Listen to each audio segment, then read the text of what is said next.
মেহেরপুর জেলায় বাংলাদেশ ইসলামী আন্দোলনের উদ্যোগে কমিটি গঠন উপলক্ষে আজকে বিকেলে একটি বিশেষ সম্মেলন অনুষ্ঠিত হয়েছে।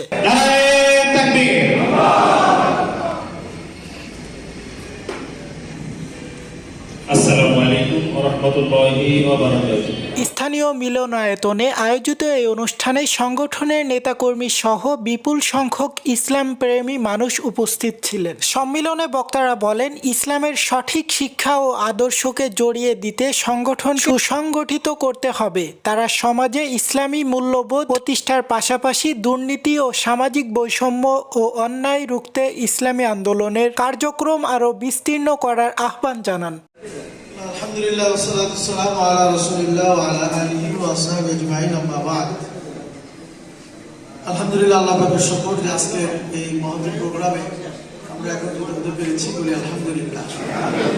আমি এখন বক্তব্য দিচ্ছি না, এখন হলো আমরা আমাদের আজকে যেটা মূল কাজ, এই কাজের প্রক্রিয়াটা শুরু করছি। জেলা সম্মেলনের মূল কাজ হলো আমাদের নতুন কমিটি প্রস্তুত করা, কি বলে ঠিক না? নতুন কমিটি প্রস্তুত করার জন্য আমাদের যে প্রক্রিয়া পদ্ধতি আছে আমি সেগুলি বলছি, আপনারা জেনে থাকবেন যে আসলে আমাদের এই কমিটি গঠন করার জন্য মজলিসে শুরা যারা আছে, আমাদের মজলিসে শুরা আমরা মতামত দিয়ে থাকি।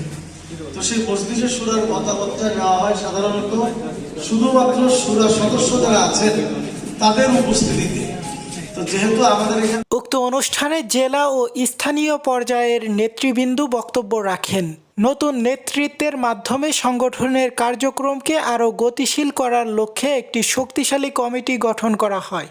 আয়োজকরা জানান, বাংলাদেশ ইসলামী আন্দোলনের মূল লক্ষ্য হল ইসলামী নীতির উপর ভিত্তি করে সামাজিক শান্তি প্রতিষ্ঠা করা। সম্মেলন শেষে দোয়া মাহফিলের আয়োজন করা হয়, যেখানে দেশ ও জাতির মঙ্গল কামনা করা হয়। উপস্থিত নেতৃবৃন্দ এই ধরনের আয়োজনের মাধ্যমে সংগঠনকে আরও কার্যকর করার প্রত্যয় ব্যক্ত করেন এবং ভবিষ্যতে ইসলামী সেবা ও সমাজ উন্নয়নের আরও কার্যক্রম পরিচালনা করার ঘোষণা দেন।